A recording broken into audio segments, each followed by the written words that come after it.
Minha irmã quer que eu volte com meu ex-tóxico, que é médico, para conseguir descontos no hospital porque ela está grávida. Mas ela estava mais louca do que parecia. Só para vocês saberem, eu tenho 26 anos, estou solteira, trabalho em tempo integral e só estou tentando levar uma vida tranquila. Passei por um término bastante difícil há um ano e tenho feito o possível para encerrar esse capítulo. Mas recentemente minha irmã mais velha, Maia, que tem 29 anos e está atualmente grávida de 7 meses, decidiu que seria uma boa ideia brincar de casamenteira. Não qualquer casamenteira, ela tentou me juntar com meu ex-namorado tóxico, Adam, só porque o encontrou no hospital onde ele trabalha. Ele tem 30 anos agora e nós ficamos juntos por pouco mais de 2 anos. Ele é médico, encantador com a maioria das pessoas e muito competente, um bom membro da sociedade. Mas por trás das portas fechadas era uma pessoa completamente diferente, controlador, manipulador emocional e fazia tudo girar em torno dele. Se eu chorasse, ele dizia que eu estava sendo dramática. Se eu discordasse dele, me fazia sentir culpada ou me dava o tratamento do silêncio por dias. Não me deixava usar as roupas que eu gostava porque, segundo ele, tudo me fazia parecer uma vadia, até mesmo uma blusa de gola alta no meio do verão. Houve muitas outras coisas, mas acho que isso resume parte do que ele fazia. Demorei muito tempo para sair daquele relacionamento, e mais ainda para me curar depois que terminou. Finalmente terminei com ele no ano passado, quando percebi que estar sozinha era 1000 vezes melhor do que estar com alguém que me fazia sentir mal todos os dias. Eu bloqueei em todos os lugares, apaguei o número dele e pedi aos amigos em comum que não me falassem nada sobre ele. Para mim já tinha acabado. As coisas estavam indo bem até algumas semanas atrás, quando Maia mencionou que tinha ido ao hospital para um check-up de rotina e encontrou Adam. Ela não sabia que ele trabalhava lá. Disse que ele foi muito simpático, ofereceu ajuda para qualquer coisa que ela precisasse e até deu seu número, caso ela precisasse de um contato direto em emergências. Nos dias seguintes, Maia continuou mencionando o Ada em conversas casuais. Ela sabe muito bem o que eu vivi com ele e sabe que não quer ouvir nada sobre ele, mas ela fazia comentários como ele parecia diferente, ou foi muito educado e prestativo. Depois começou a ficar estranho. Ela dizia coisas como acho que ele ainda se importa, ou talvez as pessoas realmente mudem, sabe? Eu apenas disse que não estava interessada em falar com ele e que ela também deveria manter distância. Mas Maia tinha outros planos. Um dia, de repente, ela me disse que tinha perguntado a Adam sobre alguns dos sintomas da gravidez dela e ele lhe deu alguns conselhos. Depois me contou que ele se ofereceu para ajudá-la com as consultas e garantir que ela recebesse o melhor atendimento no hospital. Mas aí vem a parte mais louca. Ela disse que se eu voltasse com Adam, poderia economizar muito dinheiro com despesas médicas porque ele poderia mexer alguns pauzinhos por ela. Não era minha inimiga. Era minha própria irmã que queria que eu voltasse com um cara que me destruiu emocionalmente só para que ela conseguisse um tratamento melhor no hospital enquanto estava grávida. E ela disse isso seriamente, com uma expressão de que a ideia era a melhor do mundo e que eu estava louca se não aceitasse. Eu disse que ele era manipulador e tóxico, e que nada do que ele dissesse ou fizesse agora mudaria isso. Mas para ela eu só estava exagerando e ele não parecia um homem ruim, afinal. Ela me disse que eu deveria dar segundas chances às pessoas porque elas podem mudar, e Ada é um claro exemplo disso. Até acrescentou que eu deveria pensar de forma prática, não emocional. A questão é que Maia e eu nunca fomos do mesmo tipo de pessoa. Ela sempre foi mais prática e um pouco egoísta, para ser honesta. Sim, eu a amo, mas ela tende a pensar no que a beneficia primeiro e em como facilitar as coisas para si mesma. Ela também está passando por dificuldades financeiras agora, porque o pai do bebê a deixou quando ela contou que estava grávida. Ela mora com nossos pais, trabalha meio período e está tentando descobrir como vai lidar com tudo isso. Ainda assim, nada disso é desculpa para chegar tão baixo. Ela não apenas sabe das coisas que passei com Adam porque contei para ela, ela viu muitas dessas coisas. Violência dele contra mim por qualquer motivo, chegando ao ponto de me insultar na frente dela. Isso deveria ter sido suficiente para que ela nem sequer falasse com ele. Mas em vez disso, ela o vê com bons olhos. Inclusive começou a me enviar capturas de tela das conversas que teve com Adam, nas quais ele dizia o quanto estava arrependido de como as coisas terminaram entre nós e como queria consertar tudo. Ela disse que achava que ele estava sendo sincero e que, pelo menos, eu deveria vê-lo uma vez. Estou furiosa e completamente decepcionada. Maia não está pensando em mim, ela está pensando nas contas do hospital, em suprimentos para o bebê e em atalhos. Mas isso não é nada porque as coisas ficaram ainda piores. Em um fim de semana, ela apareceu na minha casa dizendo que precisava conversar. Estava toda emocional por causa dos hormônios da gravidez e porque eu não estava ouvindo essa ideia absurda dela. Ela só dizia que tudo era tão difícil para ela, sendo uma mãe solteira. Disse que Adam já a havia ajudado a conseguir uma consulta antes do prazo normal e que até se ofereceu para ajudar a cobrir alguns gastos de laboratório, se fosse necessário. Depois, de forma casual, soltou: "Só imagina o quanto ele poderia fazer se vocês dois voltassem a ficar juntos." Eu disse novamente de forma bem clara que não tinha interesse algum em Adam, que ele estava fora da minha vida por um motivo e que ela deveria parar de mencioná-lo. Ela ficou na defensiva, disse que eu estava sendo egoísta e que não fazia ideia do que era estar grávida, assustada e sem dinheiro. Eu respondi que ela tinha todo o direito de estar assustada e sem dinheiro, mas que isso não lhe dava o direito de pedir que eu arruinasse minha vida de novo para beneficiá-la. Também lembrei que por um tempo eu estive assustada quando estava com ele, e não me lembro de ela ter sacrificado algo por mim. E por fim, eu disse que ela precisava parar com isso ou também acabaria ficando sem uma irmã. Isso a deixou em silêncio, pelo menos por um tempo. Meus pais não me disseram nada, mas segundo uma das conversas que tive com minha irmã, eles a repreenderam por toda essa história. Disseram a ela que independentemente de Adam ter mudado ou não, era minha decisão querer estar com ele ou não, que ela não tinha o direito de me pressionar, nem de usar a gravidez ou sua história triste para me manipular. Minha irmã me contou isso como se quisesse mostrar que estava colocando as pessoas contra ela, mas eu nem sequer falei com meus pais sobre o assunto, porque eles sabem que não quero falar sobre Adam e respeitam isso. Mas minha irmã não respeita, e eu consigo entender que ela esteja hormonal por causa da gravidez, por ter sido abandonada pelo pai do bebê e por estar sem dinheiro. O problema é que, embora existam coisas com as quais eu realmente não posso ajudá-la, como as duas primeiras, a última sim.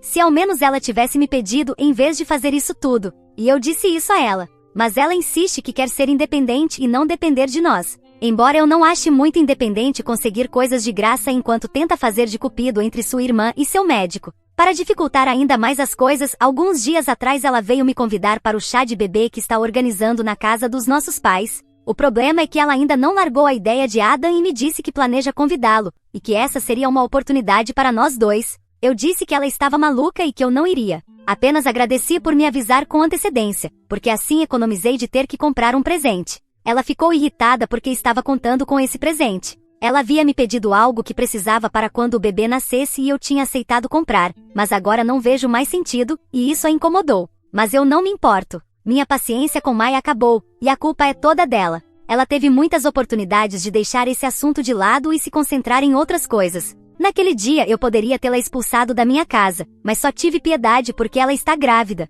Mesmo assim, mais tarde liguei para meus pais e perguntei se estavam mesmo deixando ela organizar a festa lá e se sabiam sobre o Adam. Mas meus pais não sabiam de nada disso, e menos ainda sobre Adam. Pelo que me disseram, também não permitirão que ela comemore nenhum chá de bebê lá, convide ou não convide Adam. Eu não sei o que ela está pensando agora sobre essa festa, ou se alguma vez houve realmente uma festa programada, ou se era algum tipo de encontro às cegas organizado por ela. Mas sim, basicamente terminei com Maya e não me importo em dar a ela sua independência completa, para que seja mãe solteira por conta própria. Atualização: alguns dias depois que ela saiu da minha casa chorando, comecei a receber mensagens estranhas. No começo foram apenas algumas mensagens de números desconhecidos, fazendo perguntas esquisitas. Não dei muita atenção. Provavelmente era spam ou alguém que se enganou de número. Mas então, uma dessas mensagens me enviou uma foto, era uma imagem editada de mim e Ada em pé na frente do hospital onde ele trabalha. Nem era a roupa que eu usava, era uma montagem mal feita. Minha cabeça tinha sido colada no corpo de outra pessoa.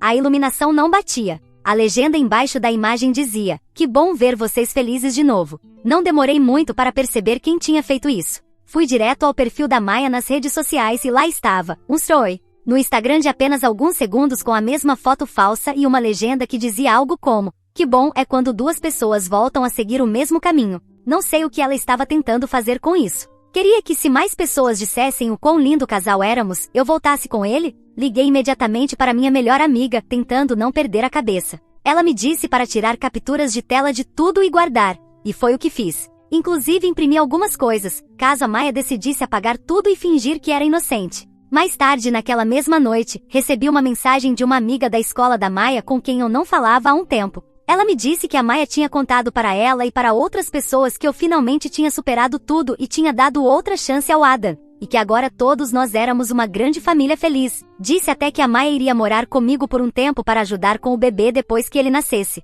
Essa amiga conhecia minha história com Adam, então foi sensata o suficiente para me ligar e me contar tudo. Liguei para os meus pais para conversar com eles. Não é como se eles se importassem muito com redes sociais, e provavelmente nem estavam sabendo do que a Maya andava fazendo na internet. Meu pai disse que iria mudar a senha do Wi-Fi de casa, se conseguisse descobrir como fazer isso. Mas eu disse que não precisava, que os celulares têm internet própria. Sim, eu sei que meus pais não são muito bons com tecnologia, mas achei fofo que queiram ajudar de qualquer jeito. E então veio o último movimento desesperado. Maia apareceu no meu trabalho. Barriga de grávida, rímel borrado, lágrimas e tudo mais. Esperou até eu estar prestes a sair e depois me encurralou do lado de fora do prédio. Ela implorou para que eu a ouvisse. Disse que estava assustada, sobrecarregada, e que só queria que tudo voltasse a ser como antes. Disse que as fotos falsas foram um erro, que só estava tentando acelerar as coisas e achava que eu acabaria cedendo, já que todo mundo estava postando coisas fofas, com coraçõezinhos, e que eu veria que nossa história de amor não devia ter acabado, que poderia recomeçar.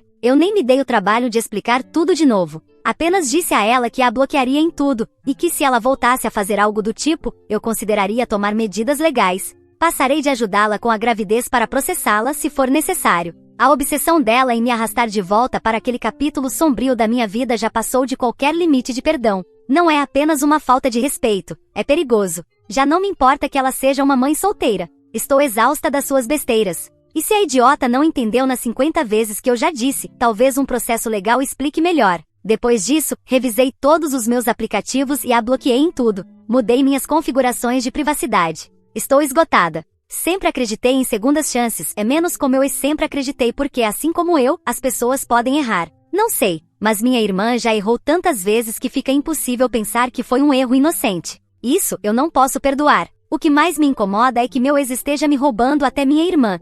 Mesmo que não seja totalmente culpa dele. Meus pais conversaram com ela. Minha mãe me ligou hoje e estão dizendo que já é hora de ela parar de me incomodar ou que continue, mas fora da casa deles. Agradeço o apoio dos meus pais, especialmente quando há uma briga entre irmãs e é difícil ficar no meio. Mas o bom senso prevaleceu neles, e eu gosto disso. De qualquer forma, obrigada por ler. Provavelmente vou tirar um tempo de descanso de tudo isso agora. Tenho escrito muito esses dias, entre postar minhas histórias e responder comentários. Atualização 2. Meu plano era não publicar tão rápido, mas com a Maia ultrapassando ainda mais limites, limites que ela não deveria ultrapassar se soubesse o que é melhor para ela, não me deixou outra opção. Depois do último incidente no qual ela apareceu no meu trabalho e tentou chorar para voltar à minha vida, achei que talvez finalmente tivesse entendido o recado. Fui clara, disse que já tinha encerrado tudo, que a bloquearia e que qualquer contato posterior me faria tomar medidas legais. Mas ao que parece, ela não entendeu como um aviso, ela entendeu como um desafio.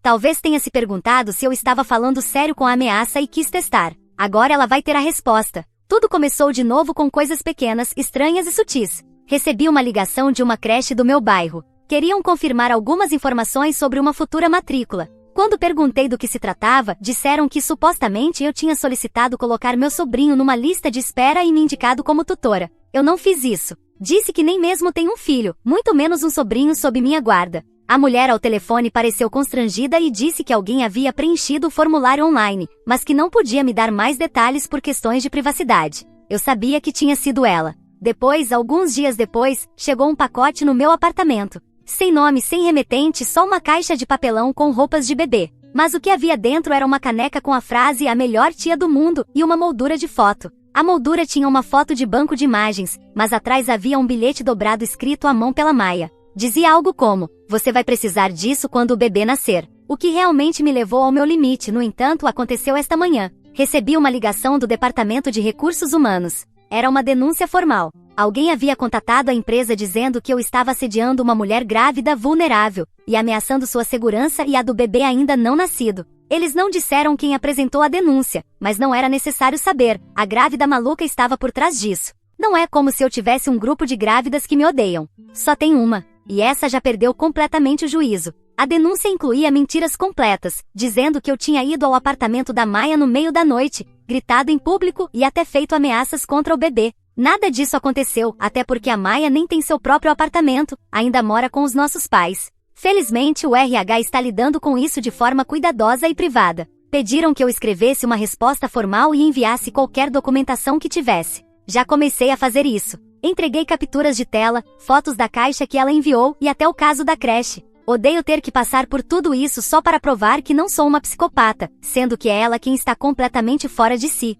E agora já não dá mais para colocar a culpa nos hormônios. E como prometido, estou entrando com um processo judicial. Não sei se essa denúncia falsa ao RH pode ser incluída na ação por assédio, mas reunir provas me serviu para os dois casos, também para consorte. Deter esse comportamento dela, seja com uma indenização ou com consequências penais. O único lado positivo é que ela parou de me pressionar em relação ao meu ex, e isso já é uma preocupação a menos. Pelo menos agora, ela só me persegue para que eu a perdoe e volte a fazer parte da vida dela. Mas eu sei que se fizesse isso, ela imediatamente voltaria a me pressionar sobre Adam. Por isso não só não a perdoo, como redobro os esforços para afastá-la. Pelo menos tem sido bom não ouvir nada sobre ele por um tempo. E sim, parte de mim ainda sente pena do bebê em meio a tudo isso. Esse pobre menino nem nasceu ainda e já está sendo usado como acessório para qualquer ideia maluca que a mãe dele tenha na cabeça. Se ela é capaz de ir tão longe só para me manipular, não quero nem imaginar o tipo de jogos mentais que vai usar para controlar esse menino quando ele nascer. Só posso sentir pena por ele, porque pegou a pior mãe possível na loteria das mães.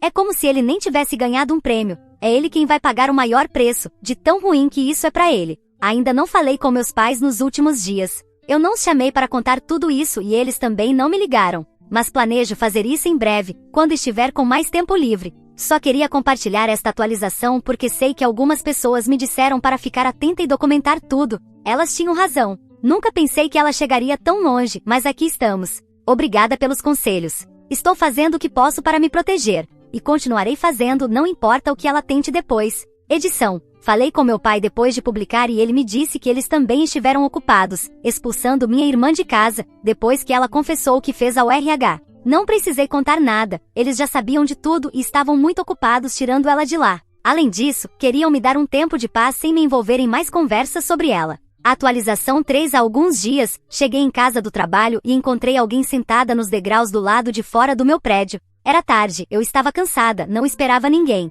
E então a vi, Maia, com um bebê nos braços. Já fazia muito tempo desde a última vez que a vi ou soube algo sobre ela. Eu já tinha iniciado o processo judicial, e isso estava ajudando a fazer com que essa mulher parasse de me incomodar, pelo menos por, vamos lá, um segundo. Por um segundo eu pensei que estava alucinando. Mas era real, a pobre parecia exausta com o rosto marcado, e parecia não trocar de roupa há semanas. Felizmente o bebê nos braços dela estava melhor, enrolado em uma mantinha, só passando um pouco de frio por estar do lado de fora. Eu não disse nada, e ela me olhava como se aquilo fosse normal. Como se fosse normal aparecer sem ser convidada, com um bebê literalmente no colo, depois de meses de comportamento obsessivo, mentiras e perseguições. Me virei e me afastei de casa. Não falei com ela. Caminhei até o fim do quarteirão, peguei o celular e liguei para a polícia. Eu sei o que você está pensando, pobre bebê. Mas acho que essa era a melhor opção que eu tinha. Que a polícia ficasse com o bebê. Não sei por que ela apareceu. Mas também não queria descobrir antes que a polícia chegasse.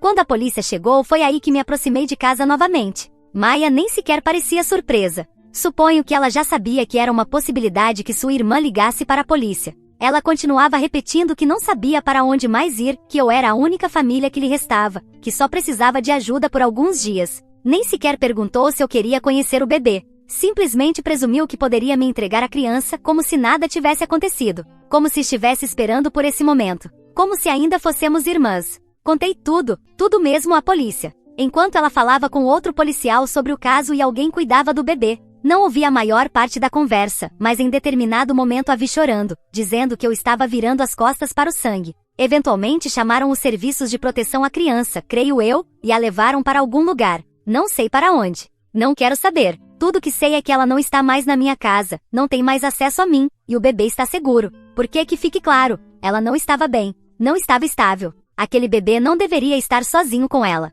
Eu vi nos olhos dela, vi na maneira como falava. Você não quer que sua mãe pareça assim, ou que haja assim. Você não quer ninguém perto de um bebê no estado em que minha irmã estava. Não sei se ela queria me entregar o bebê. Não sei se queria que eu cuidasse dos dois, ou se queria fazer alguma outra loucura. Mas de uma coisa eu sei, eu não teria feito isso. Falei com meus pais, e eles disseram que tentariam descobrir para onde o bebê da minha irmã foi levado. Não sei o que vai acontecer com ela agora. Não sei se ela vai receber ajuda. Não sei onde aquele bebê vai acabar. Mas pelo menos, meus pais conseguiram descobrir que ele está bem. E tudo bem, eu não sinto pena dela. E não vou retirar o processo. Na verdade, estamos adicionando esse evento como parte dos motivos do processo. Estou apresentando acusações. Estou solicitando uma medida protetiva. Meus pais não sabem o que acontecerá com ela porque ela está enfrentando acusações por assédio e por colocar um bebê em risco. Ao que parece, ela estava 2 dias dormindo na rua, porque foi despejada do apartamento que havia conseguido. Não se sabe nada sobre o pai da criança, porque ela não quis contar. E também não acredito que ele queira assumir alguma responsabilidade. Tudo isso ainda é muito recente para dar respostas definitivas, mas não vou deixar vocês com metade da história, sabendo que ainda há coisas sem resolver. É provável que eu volte com alguma atualização, mas não prometo que seja em breve. Quero deixar tudo isso assentar bem para então ter respostas. Edição: o bebê está bem, está com meus pais. Então não se preocupem. Atualização 4: vou começar falando sobre o bebê da minha irmã. Ele está vivendo com os meus pais que decidiram cuidar dele. A justiça encontrou o pai, mas ele não quis assumir a responsabilidade. Meus pais decidiram fazer isso porque consideram que deixá-lo no sistema seria muito ruim para o neto deles. Sei que houve especulações de que o bebê não era filho do suposto pai, por isso ele não queria assumir. Mas um teste de paternidade provou que ele é realmente o pai biológico. Como consequência, e para ajudar meus pais, ele terá que pagar pensão alimentícia a eles, em nome da criança. O caso da minha irmã é um pouco mais complicado. Ela está prestes a ser presa, mas não por aquilo que fez naquela noite comigo, quando apareceu na minha casa. Há muitas outras coisas que eu só soube muito tempo depois. Para explicar, preciso voltar ao momento em que cortei minha relação com ela. Ela não apenas parou de falar sobre o meu ex porque eu disse que iria bloqueá-la em todos os lugares, mas também por outras coisas que estavam acontecendo por trás. Mai havia chegado a outro tipo de acordo com Adam. Enquanto tentava consertar as coisas comigo, ela estava dormindo com ele. Isso em troca de obter os mesmos benefícios que teria se eu voltasse com Adam. E isso durou por um tempo, até que Adam percebeu o erro enorme que era se envolver com uma paciente e terminou tudo. Mas não antes de receber toda a obsessão da minha irmã por ele. Ela o denunciou no hospital onde ele trabalhava, e conseguiu que ele fosse demitido e até que perdesse a licença. Mas se você acha que pelo menos a maluca da minha irmã focou em alguém que merecia, espere porque ainda tem mais. Naquela noite, achando que iria reconquistá-lo ou sei lá o que, essa foi a declaração do próprio Adam. Ela foi até a casa dele. Mas tudo terminou com ela causando danos e destruição no local. Adam não sabe onde estava o bebê naquele momento. Mas há uma teoria de que minha irmã o deixou em um container de lixo enquanto ia visitar Adam. Foi tudo isso que levou à prisão dela. O que me parece completamente insano. Antes, eu pensava que minha irmã era só louca, mas isso exige outra palavra. Pelo menos, toda essa situação levou ao encerramento da investigação do RH no meu trabalho e ao fato de o bebê estar agora em um lugar cheio de amor. Atualmente, meu processo judicial ficou meio em suspenso. O juiz decidiu a meu favor, mas não há nenhum bem em nome da minha irmã que possa ser usado para pagar absolutamente nada. Ela não tem economias nem carro. Apesar disso, não me preocupo. A ação judicial sempre foi para fazê-la parar com o que estava fazendo. O dinheiro é secundário. Eu preferiria que o dinheiro que ela consiga depois que sair da prisão fosse usado para pagar pensão aos meus pais. Mas se ela não fizer isso, pelo menos terá que pagar a ação judicial. E eu vou garantir que esse dinheiro vá para onde deve ir. Escrevo isso e ainda estou chocada com quantas coisas aconteceram no meio disso tudo, coisas que eu não sabia. Como minha irmã passou de querer que eu voltasse com meu ex a dormir com ele, e depois chegar ao ponto de fazer o que fez naquela noite? Se eu tivesse a confrontado ou deixado ela entrar na minha casa, não sei o que poderia ter acontecido. Ter me afastado e chamado a polícia acabou sendo a melhor decisão possível. Eu sei que nem todos aprovaram o que eu fiz, porque aconteceu enquanto ela estava com um bebê nos braços. Mas agora não resta dúvida de que foi a melhor opção para todos, inclusive para minha irmã, que não estava em condições seguras para ninguém.